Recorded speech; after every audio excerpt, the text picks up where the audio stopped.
So here we're trying to find the maximum and minimum of a function under some kind of constraint.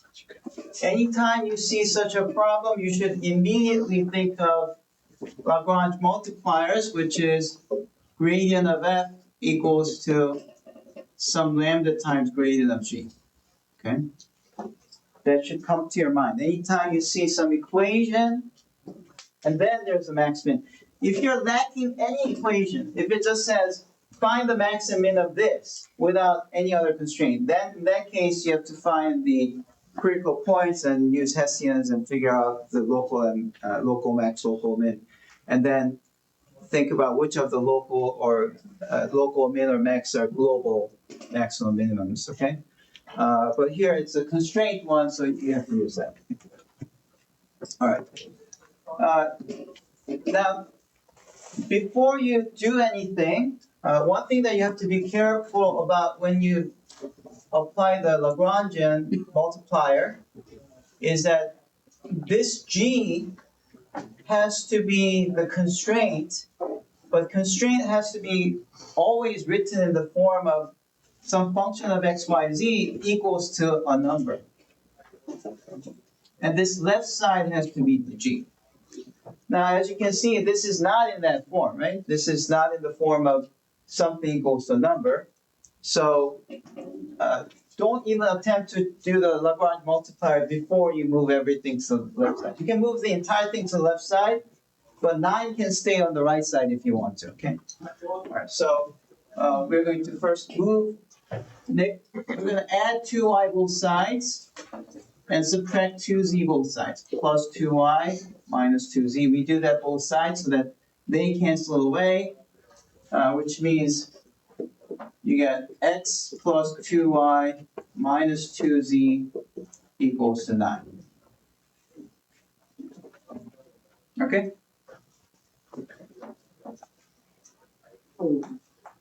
Now, what is this thing? This is a plane, right? Now, is a plane bounded or unbounded? Unbounded. Unbounded. Okay. Now, there are cases when your constraint is bounded. So, for example, if you have in 2D something like x squared plus y squared equals to 1, that's bounded, right? Why? Sure. This is a circle. Circle is bounded, right? On the other hand, if you had minus, it's unbounded, right? So, such an idea is important because, see, if this is unbounded, you can have, for example, you can make something like put 100 into z, and then put positive 100 and then 9. That's perfectly satisfies this, right? 200 minus 200, that's 0, and then 9 is 9. So that's a point here, and then if you plug that in here, you get 100 squared, which is 10,000. So that's like 20,000 something, 20,081, if you plug this into here. And that's a huge number, right? So, and then you can easily see that you can increase the number of zeros. Now you have like 2,081,081 if you plug this on here. So you should, just by having an idea that this is a plane and that in plane you can be very far from the origin, that the maximum of this function is infinity under this constraint. Does that make sense? Okay.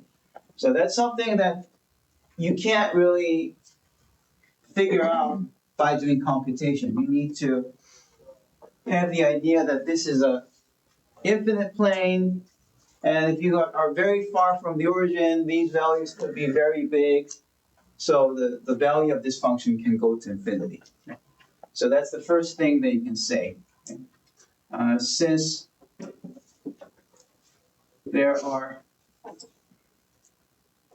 points far from origin on this plane x plus 2y minus 2z equals to 9, right? The value of fxyz equals to x squared plus y squared plus z squared can increase to infinity. Okay, so that means maximum is infinity. All right, so that means with the Lagrange multiplier, we're only going to look for the minimum. Okay.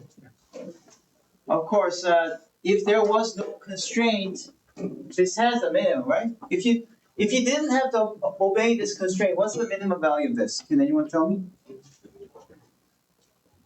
What's the minimum value of this function? Zero. Zero, right? If x and y and z are all zeros, zero is the minimum, right?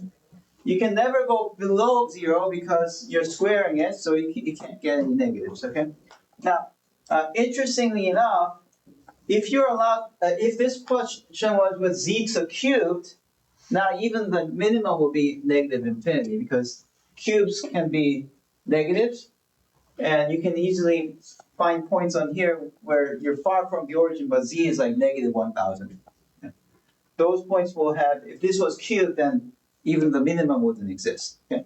But here, thankfully, because this is always non-negative, if you insist on this additional constraint, you will still have some positive minimum. That's our intuition. All right, so now this is going to be our G, the left side of the constraint. Left side of constraint is equal to G.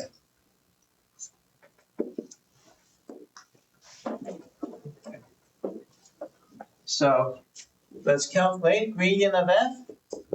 You're trying to take the derivative of this function with respect to x and y and z. So that's going to be 2x, 2y, 2z. Okay. And then you have gradient of g.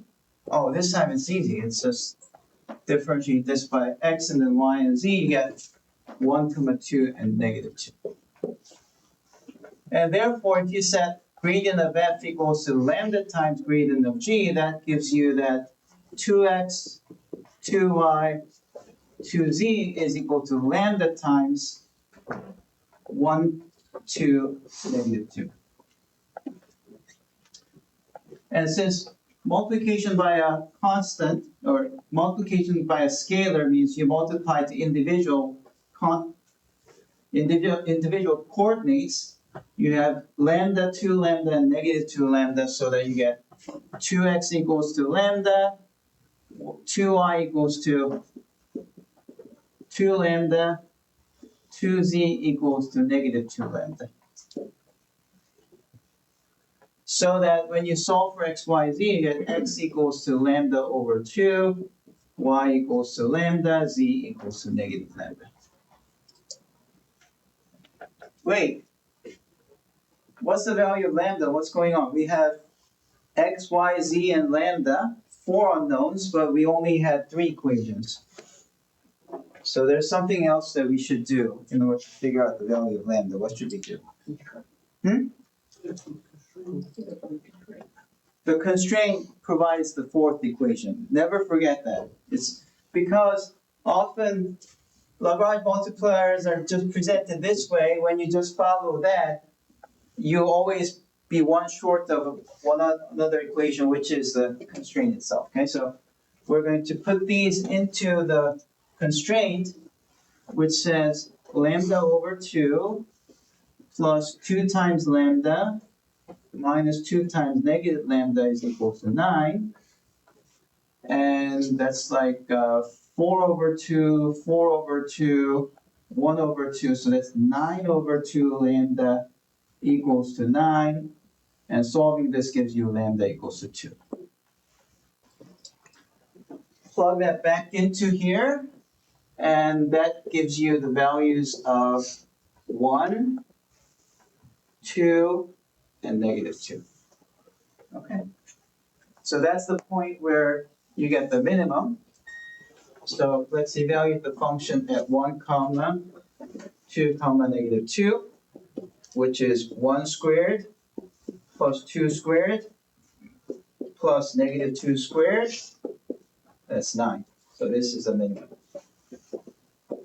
So maximum is infinity, minimum is 9.